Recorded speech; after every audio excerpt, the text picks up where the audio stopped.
Okay, I know you wanted a solar power review, but I'm too biased for that.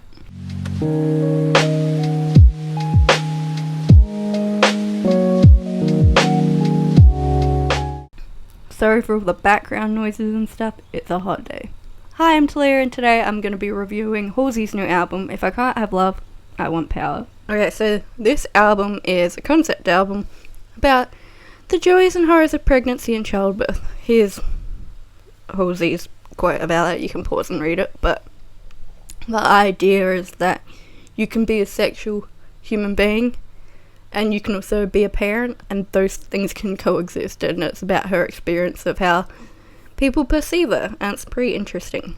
This was also produced and written by Trent Reznor and Atticus Ross from 9 Inch Nails, which I thought was interesting because I don't know too much about 9 Inch Nails, so I wouldn't have picked up on that just by listening to it. So the first 3 songs on this album are my favourite on the whole album, I think.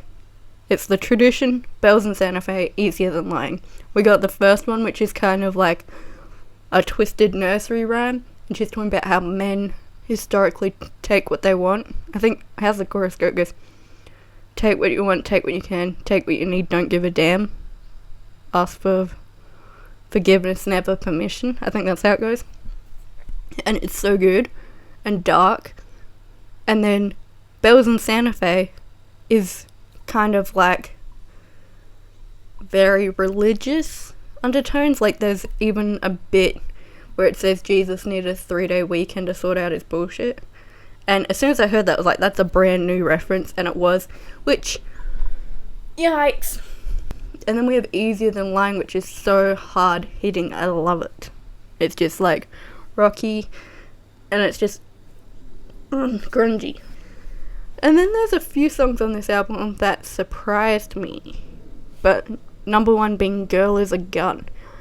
I would never have expected that sound from Halsey. Lyrically, yes, but musically, I thought that was very different for her, which is good. And then and there's also like some nursery, like, what would you call it?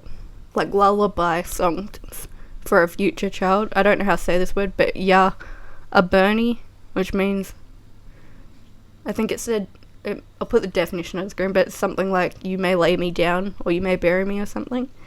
And before that, a few songs before that, there's Darling, which is a lullaby-esque song as well. And then we have, like, okay, this song, Honey, I swear I would hear it in what I imagine, like, a Hot Topic. It's just very emo, but, like, new era emo. Okay, but the first single on this album is really, really good. I love it. It's I Am Not a Woman, I'm a God. And the little film clip from it is also a part of a movie that goes along with the album. I haven't seen it, but from what I imagine is, like, it's more like a really long music video with the songs in it. I'm not too sure, but from what I saw and the music video, I liked it. One thing though is I don't understand why You Asked for This is the next single that's going to come out, because as much as I love this album, that has to be one of the weaker songs in my opinion. If I had to pick the singles, it would be I Am Not a Woman, I'm a God, The Tradition, and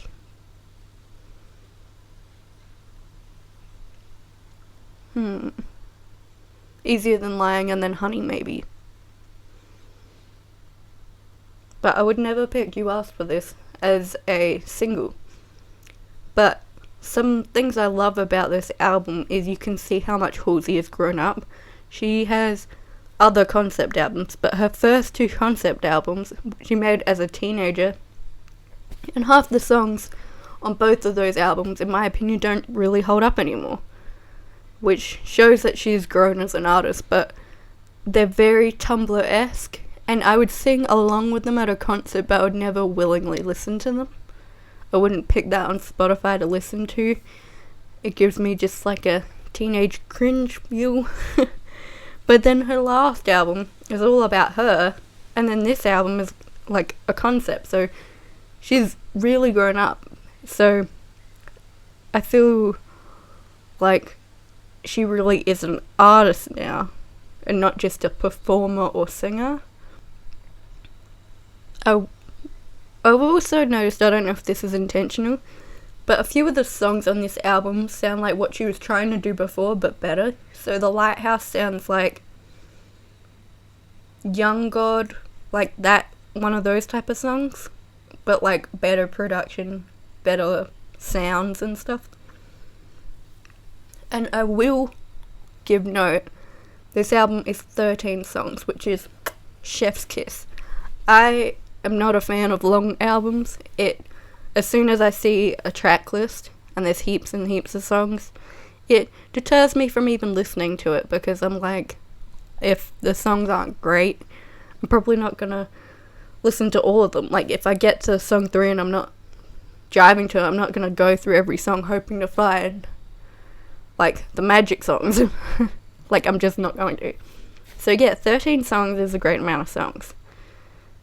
So I've decided how we're going to do the ranking of albums on this channel. So we're going to do like 1 to 10.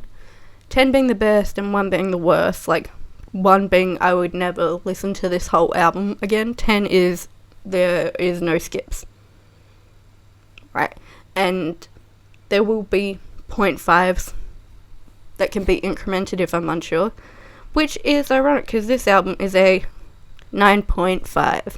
All the songs are good, but for an album where there's a theme, some of the songs lyrically fit the theme, but musically don't, and vice versa.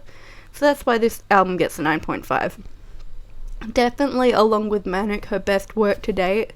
So definitely on the Halsey train now, and I'm not getting off. But yeah, so yes, this was a shorter review, but I didn't have as much to say about it, even though it is such a good album. So yeah, if you like this review and want to see more, just give that video a like and a comment, and maybe even subscribe. Okay, thank you, goodbye.